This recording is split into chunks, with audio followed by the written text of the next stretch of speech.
advantage. Take a look at the horse race here between Donald Trump and Joe Biden. You see that Donald Trump has a narrow lead among registered voters, 49% to 45%. That's just outside the margin of error. I want to show you some key groups that were critical to Joe Biden's election as president in 2020, and they are not at the level of support that he needs them to be. Take a look here at independents. You see 45% Trump, 41% Biden.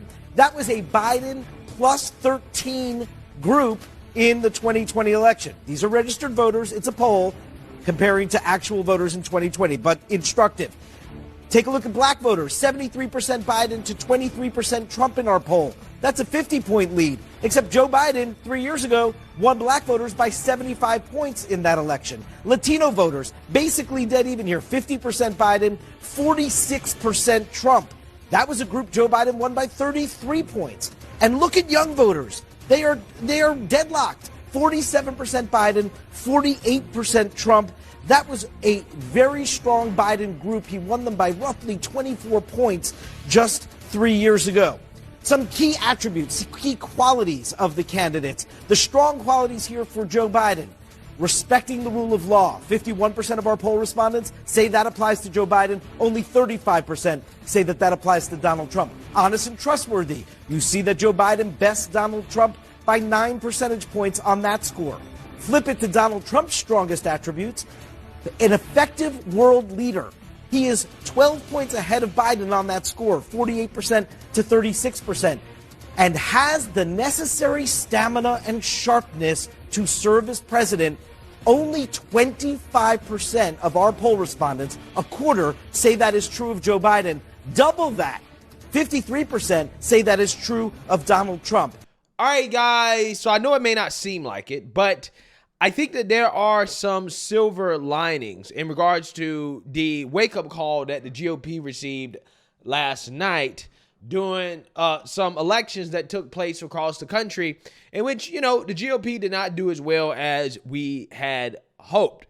Now, the reason why they didn't do that well is not because of Trump, right? It's because of literally one issue, abortion. That's it. That's a good thing and it's a bad thing. It's a good thing in the sense that Republicans know, well, hey, if we fix the party on this issue in regards to aligning where most voters are, if we aren't stubborn about this, we can win. And also on top of that, it also creates this illusion for Democrats that, hey, the polls don't matter. It's 4:30 in the morning. I can't even believe I'm awake or alive. I'm at Duke University. I spoke here yesterday. I'm heading home now on like a 5:30 flight. And I wake up and I see that Democrats had another huge night. So after we have spent the last couple of weeks with news outlets telling us that the world is coming to an end, that Joe Biden's this huge drag on the ticket, that Joe Biden's in trouble, that we have all sorts of problems, Democrats have another huge night. But when the rubber hits the road, people get out there and they vote against these cuckoo bird Republicans. And they vote against issues like abortion limitations and restrictions being placed on women, regardless of health issues, regardless of incest, regardless of rape, regardless of that. Republicans have just gone too far with these culture wars. Doesn't matter how bad people think of Joe Biden. It doesn't matter how terrible the country gets. People are still going to vote Democrat no matter what, no matter how bad it gets. Now, I personally do not believe that. I personally do believe in my heart of hearts that if Republicans simply moderate on the issue of abortion, we're going to talk about landslide victories for the GOP. But we won't find out until Republicans actually moderate on the issue. Because you do have people on the ground who are still saying that, hey, Joe Biden's country is terrible. And I don't want Joe Biden to be president of the United States. Again, it's so bad that even Joe Biden's hometown supporters, even his hometown supporters in Scranton, are trashing Joe Biden as president of the United States. Take a look. Scranton, Pennsylvania, outside the childhood home of President Joe Biden. On Election Day in 2020, he came back here, went inside, and wrote a message on one of the walls that simply said, "From this house to the White House." He's up for re-election again in 2024, so we decided to come here to Scranton, his hometown, walk the streets, and ask the people here what they really think about their president. How do you feel about our current president? He's okay. He needs to get the hell out of the White House. He's ruined this country. This country's in a hole. He's pretty much the kind of guy who should be a mayor of Scranton instead of president of the United States. What would you like to see him do moving forward? I don't know. I would like to see him try again with student debt. I would like to see him work on our healthcare system. He's running the country. That's cool. Yeah, have you seen some of the videos circling of him falling and stumbling? I have seen those, yeah. Do you feel like he's maybe too old to be president?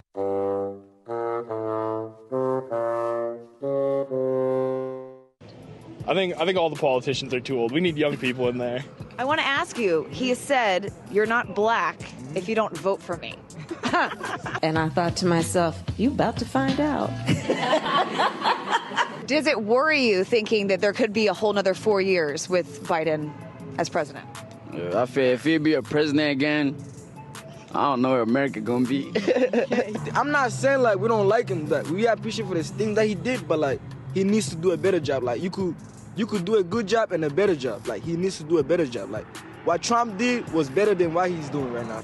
Do you feel that he represents the people of his hometown of Scranton well? Hell no. He's not even from here. He only been here, what, for 2 years and since he was a little kid? No. Get him out of here. Do you feel like our country was better when Trump was in office? Yes, I do. Okay, so I'm a transgender person, so I personally believe that Trump has a lot out for people in the LGBTQ plus community. However, he has done a lot of good for socioeconomical growth, and I can't blame him for being that way because he is a businessman. He knows what America needs at heart, which is economical growth. Would you vote for him again? Biden? No. I'd vote for Trump. I'm a veteran, and Trump's a big veteran proponent, so absolutely. I'm probably more of like a third-party ticket, looking for alternatives to the two-party system. So I think it's safe to say you would not vote for him in 2020. Hell no! I'm voting for Trump.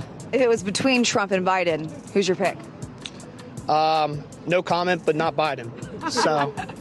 Yeah, so you see that, you heard that, okay? Even Joe Biden's hometown supporters don't really rock with him like that, okay? Now, all that being said, here's what I really want to say in this video.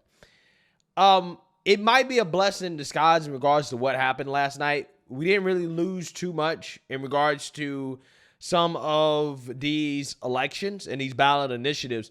But again, what it has shown us is that if we can take care of the issue of abortion, the Democrats are done, okay? And that's even more likely to be the case because Democrats are going to rely on this issue of abortion going into 2024, and they're not going to make any of the other changes that are going to be necessary in order for them to actually win, okay? They're going to believe that, hey, we don't need to make any changes in regards to spending, the economy, we don't need to close the border, we don't need to get tough on crime. We can keep sending money overseas to Ukraine. They're not going to have a primary, okay? They're going to run Joe Biden. Joe Biden is going to be the guy.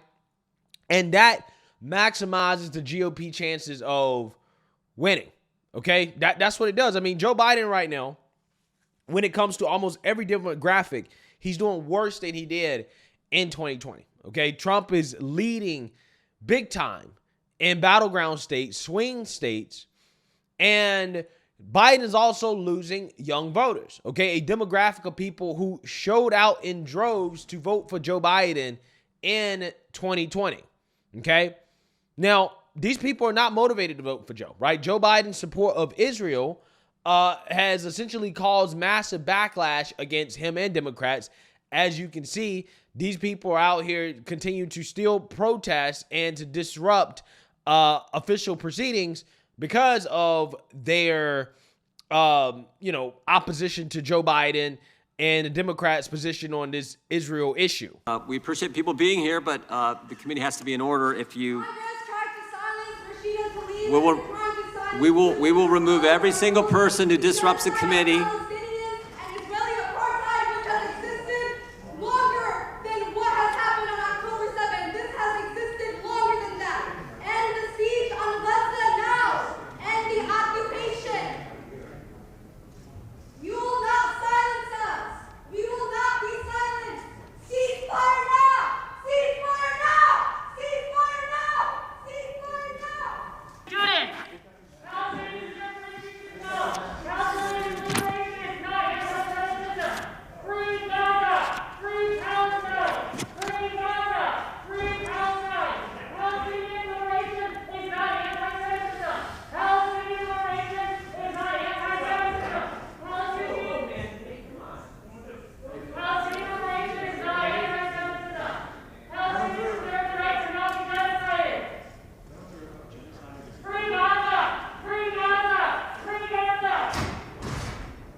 Mr. Ogrijak, we'll keep trying.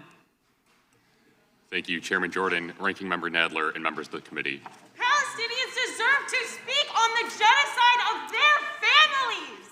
All right, sit down. Palestinian students deserve to speak on the genocide of their families. Stop silencing Palestinian students. Stop silencing Palestinian students. Stop silencing Palestinian students. They're speaking on the genocide of their families. Stop silencing Palestinian students.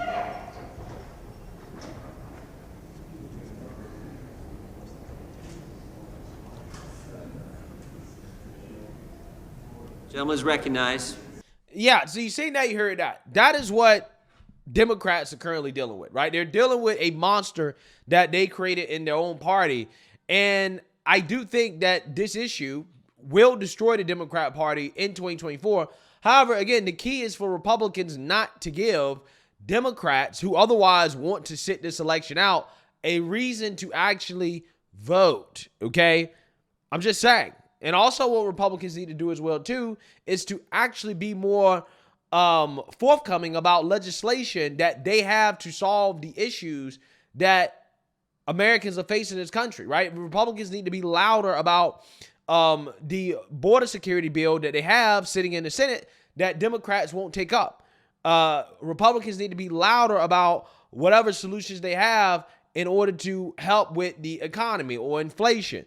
Republicans have to be louder about solutions and showing the American people that, hey, if you vote for us, here's how we're going to solve the problems, right? They need to be louder about that, okay? They need to be louder about how we need to be tougher on crime. They need to be louder about how Democrat policies are failing this country and louder about how Republican policies can help this country. It's really that simple. It really is. Don't focus on issues that we can't win on and focus on issues that we can win on, right?